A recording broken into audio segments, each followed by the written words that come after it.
کہ ممبروں پہ بیٹھ کے مولا علی کو گالیاں دی جاتی. یہ تاریخ میں یہ دور بھی آیا. آپ پڑھیں تاریخ. بنو امیہ کا ایسا دور بھی دنیا نے دیکھا ہے. اسی لیے حضور نے فرمایا تھا من سب علی فقد سبنی، جس نے میرے علی کو گالی جس نے مجھے گالی. اور لوگوں نے ممبروں پہ بیٹھ کے باقاعدہ حکومت کی طرف سے یہ جو ہے وہ قانون تھا کہ تمہارا خطبہ مکمل نہیں ہوگا جب تک علی کو گالی نہیں دو. یہ لمحے بھی آئے. ناظرین، صحیح مسلم کی 240 نمبر حدیث ہے. سیدنا مولا علی فرماتے ہیں، اس ذات کی قسم جس نے دانے کو پھاڑا اور اناج نکالا اور روح کو تخلیق کیا. نبی امی صلی اللہ علیہ وآلہ وسلم نے مجھ سے فرمایا تھا، اللہ یحبنی الا مؤمن ولا یبغضنی الا منافق. اے علی، سوائے مومن کے کوئی تجھ سے محبت نہیں کرے گا اور سوائے منافق کے کوئی تیرا بغض اپنے دل میں نہیں رکھے گا. یہاں نبی رحمت صلی اللہ علیہ وآلہ وسلم نے علی کی محبت کو ایمان کا جزء کامل قرار دیا. لیکن بنو امیہ کے دور ملوکیت میں ایک ایسا وقت بھی گزرا ہے کہ جب کسی واعظ کا وعظ اور کسی خطیب کا خطبہ اس وقت تک پایہ تکمیل کو نہیں پہنچتا تھا کہ جب تک وہ اخی رسول سیدہ کائنات کے سر کے تاج حسن اور حسین کے بابا باب مدینۃ العلم تاجدار حل عطا مراد کل کفا سخاوت کے سمندر شجاعت کے غضنفر حیدر کرار حضرت علی کرم اللہ وجہ الکریم پر لعنت نہیں کرتا تھا. صحاح ستہ کی درجنوں حدیثیں اس بات کی تائید کرتی ہیں. صحیح مسلم میں 6229 نمبر پر حدیث ہے. بخاری میں بھی اس کا ایک ترک موجود ہے اور بخاری کا نمبر ہے 3703. لیکن میں صحیح مسلم کے الفاظ پڑھ رہا ہوں.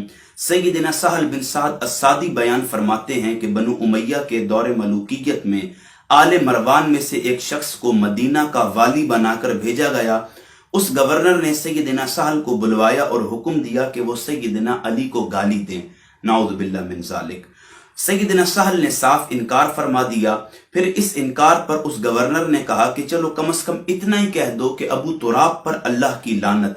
نعوذ باللہ من ذالک. اس کی اس بات پر سیدنا سہل نے فرمایا کہ سیدنا علی کو تو ابو تراب سے بڑھ کر کوئی نام محبوب ہی نہیں تھا. وہ تو اس نام سے پکارے جانے پر خوش ہوا کرتے تھے. اس پر اس والی مدینہ نے کہا کہ ہمیں ساری بات سناؤ کہ ان کا یہ نام کیوں کر رکھا گیا.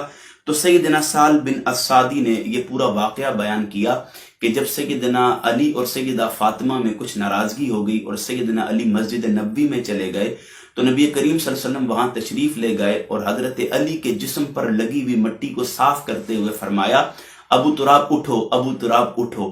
اس وجہ سے حضرت علی کو یہ نام بہت زیادہ پسند تھا. لیکن وہ شخص جو والی مدینہ بن کر آیا کہتا ہے ابو تراب پر اللہ کی لعنت. نعوذ باللہ من ذالک. نقل کفر نہ باشد. خیر، سنن نبی داؤد میں ایک حدیث ہے 4650 نمبر پر. مسند احمد میں اس کا ایک ترک ہے 1629 نمبر پر. میں بھی داؤد کے الفاظ پڑھ رہا ہوں. سیدنا ریاح بن حارث تابعی رحمہ اللہ بیان کرتے ہیں کہ میں فلاں شخص کے پاس کوفہ کی مسجد میں بیٹھا تھا اور اہل کوفہ بھی موجود تھے. سیدنا سعید بن زید وہاں تشریف لائے تو اس فلاں شخص نے انہیں خوش آمدید کہا اور تخت پر اپنے پاؤں والی طرف پاس بٹھا لیا. اسی دوران وہاں ایک کوفی شخص آیا جس کا نام قیس بن علقمہ تھا. اس فلاں شخص نے اس کا بھی استقبال کیا. پھر اس قیس بن علقمہ نے مسلسل گالی گلوچ شروع کر دی. اس پر سیدنا سعید بن زید نے دریافت فرمایا، یہ کسے گالیاں دیے جا رہا ہے؟ اس فلاں شخص نے کہا کہ سیدنا علی بن ابی طالب کو گالیاں دے رہا ہے. سیدنا سعید بن زید نے افسوس سے فرمایا، میں دیکھ رہا ہوں کہ تمہارے سامنے اصحاب رسول کو گالیاں دی جاتی ہیں اور تم فلاں شخص اس جرم کو نہ تو برا سمجھ رہے ہو اور نہ ہی منع کرتے ہو، جبکہ اس کے برعکس میں نے خود رسول اللہ کو یہ ارشاد فرماتے ہوئے سنا تھا اور میں کوئی من گھڑت بات آپ صلی اللہ علیہ وسلم کی طرف منسوب نہیں کروں گا کہ کل روز قیامت آپ صلی اللہ علیہ وسلم سے ملاقات ہونے پر مجھے جواب دہی بھگتنی پڑے. آپ صلی اللہ علیہ وسلم نے فرمایا تھا، سیدنا ابو بکر جنتی، سیدنا عمر جنتی، سیدنا عثمان جنتی، سیدنا علی جنتی، سیدنا طلحہ جنتی، سیدنا زبیر جنتی، سیدنا سعد بن ابی وقاص جنتی ہیں اور سیدنا عبد الرحمن بن عوف جنتی ہیں. اور اگر میں چاہوں تو 10ویں خوش نصیب کا بھی نام بتا سکتا ہوں. پھر سیدنا سعید بن زید आजिजी के बायस खामोश हो गए। तो लोगों ने बाइसरार पूछा कि वो 10वें कौन है? तो फरमाया वो शख्स सईद बिन ज़ैद यानी कि मैं हूं। फिर फरमाया तुम सब कान खोलकर सुन लो, रसूलुल्लाह सल्लल्लाहु अलैहि वसल्लम की मायत में किसी सहाबी का चेहरा गुबार आलूद होना तुम में से किसी के सारे उम्र के नेक आमाल करने से बेहतर है। सैयदना नूह अलैहिस्सलाम जितनी भी अगर कोई उम्र पा जाए तब भी किसी सहाबी का चेहरा अगर नबी की मैयत में गर्द आलूद हुआ था तो वो तुमसे बेहतर है। ये जवाब दिया सैयदना सईद बिन ज़ैद ने उस शख्स को कि जो मिंबर पर मौला अली को गालियां दे रहा था। नाजरीन, यहां एक वजाहत कर दूं कि हदीस में फलां शख्स से मुराद ये वाली मदीना जिसे बनु उमैया के दौरे मलूकियत में मदीने का गवर्नर बनाकर भेजा गया था वो मुराद है। ये फलां शख्स मैंने हदीस के तर्जुमे में दाखिल नहीं किया, बल्कि ये मुहद्दिसीन की इस्तिलाह है जिससे मुराद वाली मदीना है। खैर, सुनन नबी दाऊद की 4648 नंबर हदीस सैयदना अब्दुल्ला ताबई रहिमहुल्लाह बयान करते हैं कि जब फलां शख्स कूफा में आया तो उन्होंने फलां शख्स को खतीब मुकर्रर किया और उस फलां शख्स की तकरीर सुनकर सैयदना सईद बिन ज़ैद ने मेरा हाथ पकड़ा और फरमाया, इस जालिम को देख रहे हो जो सैयदना अली पर लानत कर रहा है। फिर सैयदना अब्दुल्ला बई रहिमहुल्लाह बयान करते हैं कि फिर सैयदना सईद बिन ज़ैद रदी अल्लाह तआला अन्हु ने 9 अफराद के बारे में जन्नती होने की गवाही दी। और ये वही हदीस है जो मैंने पीछे बयान की कि वो 10 अफराद जो अशरा मुबशरा में से हैं उनका तस्करा किया। लेकिन किस वजह पर कि जब एक शख्स को देखा कि जो मिंबर पर खड़े होकर मौला अली पर लानत कर रहा था, सब्बो शतम कर रहा था। खैर, सुनन निसाई अल कुबरा की हदीस 8477 नंबर सैयदना अबू बकर बिन खालिद ताबई रहिमहुल्लाह बयान करते हैं कि मैं सैयदना साद बिन मालिक को मदीना मुनव्वरा मिलने गया तो वो हमसे पूछने लगे कि मैंने सुना है कि तुम अली को गाली देते हो। मैंने अर्ज किया, क्या वाकई आपने हमारे मुताल्लिक ऐसी बात सुनी है? तो उन्होंने फरमाया, हाँ ऐसा ही है और शायद तुमने भी उन्हें गाली दी होगी। मैंने अर्ज की, अल्लाह ताला की पनाह कि हम कभी ऐसा काम नहीं कर सकते। सैयदना साद बिन अबी वक्कास रदी अल्लाह ताला अन्हु ने फरमाया, सैयदना अली बिन अबी तालिब को कभी गाली ना देना।